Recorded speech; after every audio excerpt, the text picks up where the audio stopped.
Bienvenue dans ce tirage spécial runes pour Patreon sur ma page. Et donc là, ici, vous avez devant vous le détail en fait des runes. Parce que j'ai mis donc les noms, parce que les symboles, je pense que les personnes ne connaissent pas tellement, pas autant que les cartes de tarot. Et donc, je vous explique comment je procède. Donc, tout en haut, vous avez les 3 premières runes. Donc, celle qui est tout à fait à gauche, qui s'appelle Hiera, c'est celle qui vous représente. Celle qui est tout à fait de l'autre côté, qui s'appelle Ehwaz, c'est celle qui représente l'autre personne, c'est-à-dire le lien avec qui vous avez une interaction. Donc ça peut être une personne, ça peut être un travail, ça peut être une situation. Donc, et donc quand c'est une personne, ça peut être la personne que vous aimez, la personne qui compte pour vous, une personne de la famille, donc une personne du couple, un ami, voilà. Et en ce qui concerne l'aspect professionnel, donc c'est le travail que vous faites, les personnes qui sont des collaborateurs, qui représentent un groupe. Au milieu, vous avez l'interaction. Là, ici, vous avez la rune qui s'appelle Manaz. Et donc, ça, c'est l'interaction entre les deux, entre vous et l'autre personne ou les personnes qui sont dans l'aspect professionnel que vous entretenez. En dessous, vous avez Kenaz, ici. Et c'est l'évolution, en fait, le potentiel qu'il y a dans cette interaction. En dessous, il y a ici Ingwaz. Ingwaz, ici, représente, alors soit c'est un conseil, c'est une situation à exploiter ou à ne pas exploiter. En fait, on vous donne pas forcément des conseils au pied de la lettre, comme on dit, mais une explication plus détaillée de votre situation pour que vous puissiez non seulement en prendre conscience, mais ensuite prendre les décisions adéquates qui vont vous permettre d'avancer. Alors, on va commencer donc ici avec la première rune qui vous représente et qui s'appelle Hiera. Alors, vous êtes dans une... c'est comment vous vous représentez aussi, hein, comment vous vous présentez aux autres. Hein, voilà, ça peut être ça. Donc, vous êtes dans une boucle de changement actuellement, là. Vous êtes dans une alternance de renversement de situation. Donc, c'est vous, le mouvement. La seule stabilité qui soit, en fait, l'apogée et le déclin des choses. C'est vous qui êtes porteur de cette énergie. Il y a une union des contraires qui entraîne justement cette alternance dont on parle et la mouvance. Et on vous dit qu'il faut accepter le changement ou les changements.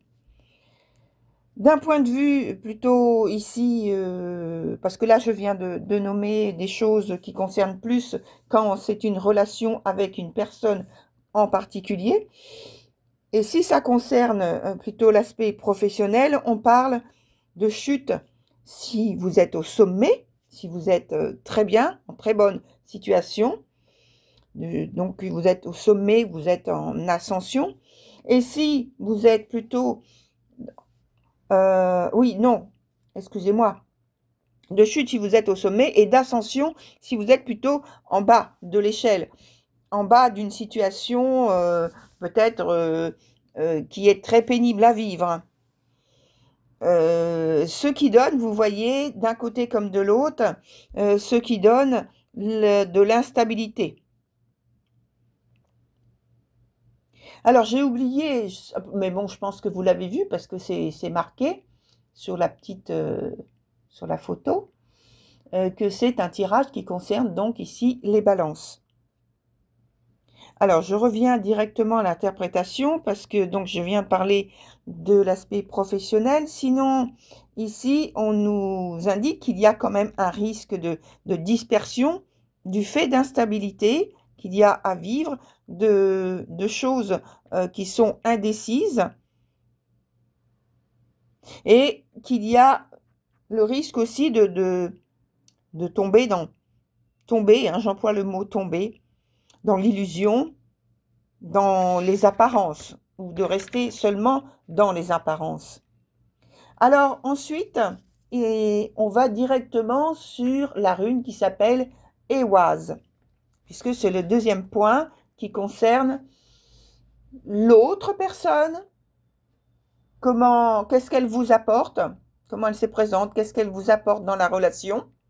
Ou alors l'aspect professionnel, qu'est-ce que ça vous apporte?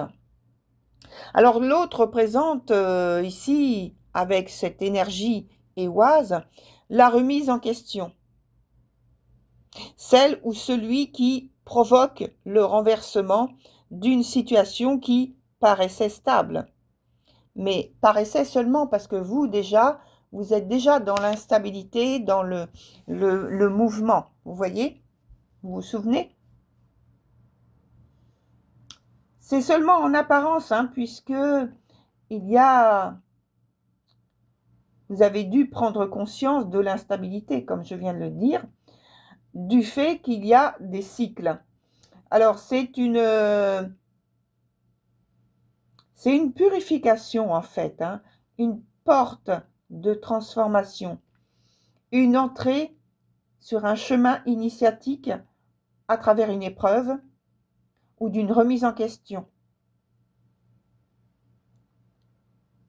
Il faut accepter de partir pour découvrir de nouveaux horizons. Quand on dit partir, c'est pas simplement ouvrir la porte et puis sortir et puis s'en aller. C'est une image. Partir, c'est partir sur un nouveau chemin. Il faut accepter d'aller vers de nouveaux horizons ou un nouvel horizon, de naître à une nouvelle vie. Et donc, dans ce cas-là, il faut, ce qu'on dit évidemment, dans ces cas-là, on dit mourir à soi-même. C'est une mort initiatique, vous voyez. C'est repartir à zéro, en fait. Hein. Il y a destruction, il y a changement de voie. Au niveau professionnel, c'est pareil. Il y a changement de voie, il y a destruction de la situation actuelle, qui devient donc une situation ancienne, puisque il y a un changement, un retournement de situation. Dans ce qui est plutôt sentimental, amoureux, ou sentimental, plutôt amitié ou famille, avec un proche, une proche, il y a changement. Donc, comme on l'a dit, ça peut se faire par une cassure, une rupture, pour réaliser une profonde mutation. En fait, le plus facile, c'est de ne pas résister, parce que la résistance crée justement une crise plus dure à surmonter. Ensuite, on a ce qui se passe dans l'interaction, dans les deux. Donc là, vous avez vu qu'il y a au départ l'instabilité, il y a un nouveau cycle qui est en cours pour vous. Et d'un autre côté, il y a destruction d'une situation, quelle qu'elle soit avec une personne, soit avec une situation professionnelle. Alors, dans le quatrième point, non, le troisième point, pardon, l'interaction, je me trompe, qui s'appelle Manase.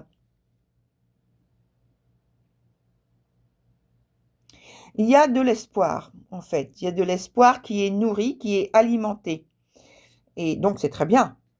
Donc, espoir donc d'une plus large réalisation, comme si, donc, vous voyez, l'opportunité vous est offerte finalement.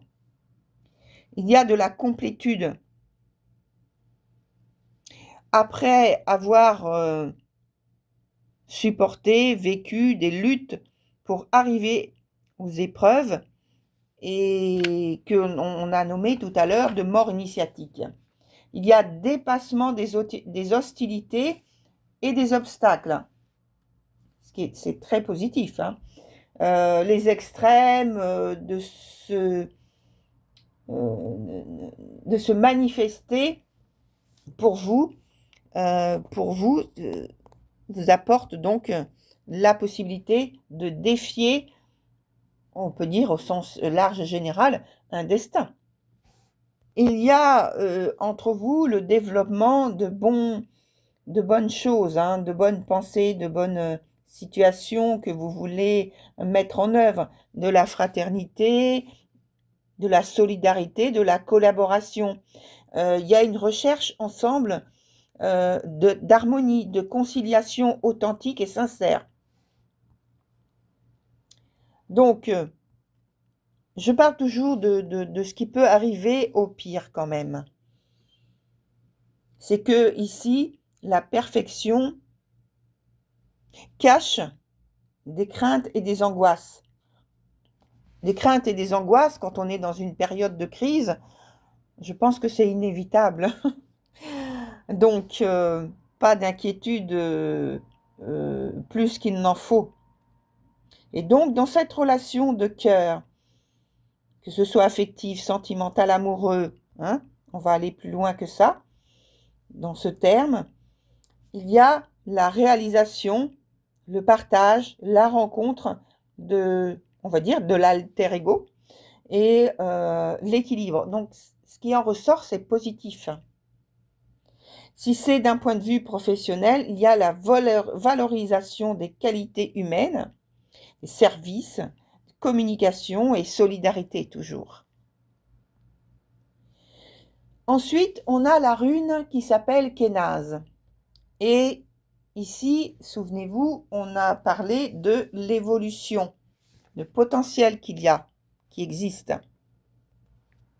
Le potentiel ici, c'est de maîtriser la force, l'énergie, afin de la diriger, l'énergie, la force que vous avez créée juste au-dessus, dans l'interaction, afin de la diriger donc vers une réalisation bien définie. Il y a une démarche de purification finalement de cette crise et de transmutation qui se fait sous contrôle par votre union, par votre force unie. Et on dit donc, il faut développer les aptitudes par des réalisations concrètes ici. Il ne faut pas simplement dire ou penser à faire des réalisations, à créer des choses, mais s'arrêter là. Non, il faut passer à l'initiative concrète et ne pas rester sans rien faire. Donc, savoir marier les contraires et les extrêmes. Et donc, là, j'ai envie de dire, avec sagesse et prudence. Pour ce qui concerne plutôt le travail, il faut être dans l'activité, le travail, l'exploitation des talents. C'est toujours en rapport avec ce que vous savez faire. Et comme je vous ai dit tout à l'heure, je signale toujours le côté du pire des choses qui pourraient arriver si on ne fait pas assez attention ou si on fait les choses avec trop d'insistance ou d'excès. Là, il y a toujours, dans cet aspect professionnel, le fait de vouloir tout contrôler afin que rien ne vous échappe. Et ça crée un blocage. C'est être dans l'activité extrême. Toujours à la tâche, sans prendre le temps de, justement, prendre du recul. Et enfin, la dernière... alors oui, j'ai pas signalé, donc un petit peu en résumé, ce qu'il y a au niveau sentimental, enfin des relations avec quelqu'un, donc il y a la bonne relation, l'appel à s'investir et à créer, le positif, sinon, si on utilise le potentiel de création. Et dans l'aspect professionnel, il y a le travail intense, orienté surtout vers le développement des aptitudes et des talents. On en arrive maintenant à la dernière rune qui nous parle de résultats d'un processus de croissance. Et donc, tout est prêt à se manifester au dehors. Il y a un repli sur soi, une concentration de gestation de soi-même, hein, parce que j'ai parlé tout à l'heure de mourir à soi-même pour se transformer. Et donc là, c'est comme si vous étiez devenu quelqu'un d'autre, vous êtes quelqu'un d'autre, puisque vous avez changé. Et donc, par intériorisation, pour l'aspect professionnel, c'est un projet qui serait à l'étude. Et pour le côté plus personnel, individu, on est dans la concentration, la gestation, le repli sur soi. Les choses s'organisent et, en quelque sorte, il y a une cohérence qui s'installe en vous, une réalisation qui est en cours. Donc, il y a peut-être un peu d'isolement ou de solitude nécessaire. Solitude et isolement, c'est pas la même chose, hein, vous le savez. Donc, il y a de la concentration, de la construction et, comme je l'ai dit, les choses au pire, j'aime bien les signaler quand même, ça ne veut pas dire que ça va tourner mal, mais il faut avoir ça à l'esprit, le risque. Le risque, c'est d'être bloqué, d'être replié trop sur soi et d'être freiné par des limites, par des inhibitions. Au point de vue sentimental, donc, il y a un projet de concrétisation, de foyer, d'intimité ou encore de repli sur soi. Au point de vue professionnel, il n'y a pas d'expansion, de retraite avant d'agir ou de limite. Et ça, c'est les deux choses que je viens de signaler au point de vue plutôt sentimental, affectif ou professionnel, c'est dans le sens du pire, du restrictif, on va dire. Voilà. Donc, je vous remercie d'avoir écouté cet audio concernant les runes, ce tirage de runes pour septembre 2025, pardon. Oh, je suis très en avance. Non, 2025, et donc pour le signe de la Balance. Je vous dis à très bientôt sur Patreon, et puis on se retrouve pour d'autres sons audio sur d'autres vidéos ou d'autres comme celle-ci. Au revoir.